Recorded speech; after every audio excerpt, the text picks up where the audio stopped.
আসসালামু আলাইকুম ওরহমতুল্লাহ। ইমনুর ইসলামী ওয়ার্ল্ডে আপনাদের সকলকে স্বাগতম। শুরু করছি। ইমনুর ইসলামী ওয়ার্ল্ড প্রেজেন্টস আল কুরআনের বিশেষ দোয়া হিসনুল মুসলিম সিরিজ পর্ব 1। আজকের সূরা আল ফাতিহা। আলোচ্য বিষয় হিদায়াত ও সাহায্য চাওয়ার বিশেষ দোয়া।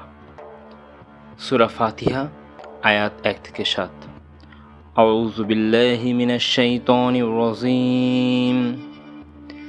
বিতাড়িত শয়তান থেকে আল্লাহর কাছে আশ্রয় প্রার্থনা করছি। বিসমিল্লাহির রহমানির রহিম। পরম করুণাময় ও অসীম দয়ালু আল্লাহর নামে শুরু করছি। আলহামদুলিল্লাহি রাব্বিল আলামিন। সমস্ত প্রশংসা আল্লাহর জন্য, যিনি সৃষ্টিকুলের রব। আর রহমানির রহিম, দয়াময় পরম দয়ালু। মালিক ইয়াউমিদ্দিন, বিচার দিবসের মালিক। ইয়াকা না'বুদু ওয়া ইয়াকা নাস্তাঈন, আপনারই আমরা ইবাদত করি এবং আপনারই নিকট আমরা সাহায্য চাই। ইহদিনাস সিরাতাল মুস্তাকিম, আমাদেরকে সরল পথের হিদায়াত দিন। সিরাতাল্লাযীনা আন'আমতা আলাইহিম গায়রিল মাগদুবি আলাইহিম ওয়ালাদ-দাল্লিন। আমিন। তাদের পথ যাদেরকে নিয়ামত দিয়েছেন, যাদের উপর ক্রোধ আপতিত হয়নি এবং যারা পথভ্রষ্টও নয়। আমিন। আজকের পর্বে আমরা জানব সূরা আল ফাতিহা সম্পর্কে, যা শুধু কুরআনের প্রথম সূরাই নয়, বরং আল্লাহর কাছে হেদায়াত, রহমত ও সাহায্য চাওয়ার সবচেয়ে গুরুত্বপূর্ণ দোয়া। সূরা আল ফাতিহার মূল দোয়া হলো ইহদিনাস সিরাতাল মুস্তাকিম সিরাতাল্লাযীনা আন'আমতা আলাইহিম গায়রিল মাগদুবি আলাইহিম ওয়ালাদ-দাল্লিন, যার অর্থ, হে আল্লাহ, আমাদেরকে সরল পথ দেখান, সেই পথ যাদের উপর আপনি অনুগ্রহ করেছেন, তাদের পথ নয় যারা আপনার ক্রোধের পাত্র হয়েছে, এবং নয় পথভ্রষ্টদের পথ।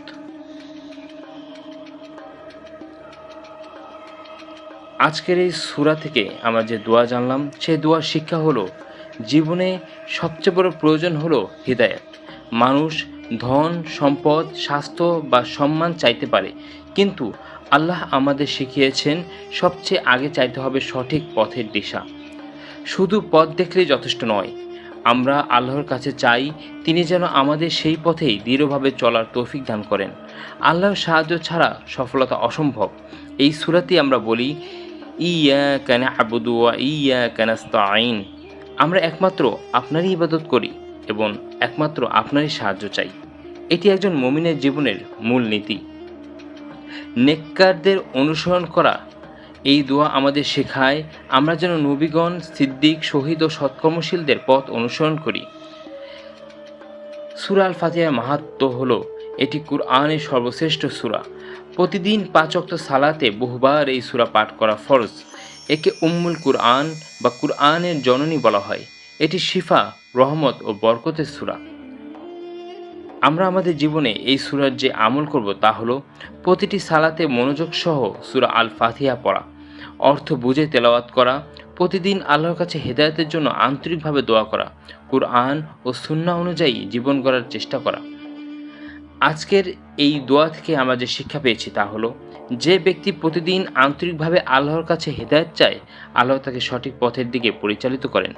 আসুন আমরা সবাই প্রতিদিন এই দোয়ার অর্থ বুঝে পড়ি এবং নিজেদের জীবনকে কুরআনের আলোয় আলোকিত করি। আল্লাহ আমাদের সবাইকে সরল পথে পরিচালিত করুন। আমিন। ভিডিওটি ভালো লাগলে লাইক দিন, শেয়ার করুন এবং ইমনুর ইসলামী ওয়ার্ল্ড চ্যানেলটি সাবস্ক্রাইব করে পাশে থাকুন। পরবর্তী ভিডিও দেখার জন্য ভিজিট করুন ইমনুর ইসলামী ওয়ার্ল্ড ইউটিউব চ্যানেল এবং পরবর্তী ভিডিওর নোটিফিকেশন পেতে বেল আইকনটি প্রেস করে রাখুন। ফলো করুন আমাদের ফেসবুক পেজ ইমনুর ইসলামী ওয়ার্ল্ড। আসসালামু আলাইকুম ওয়া রাহমাতুল্লাহি ওয়া বারাকাতুহু।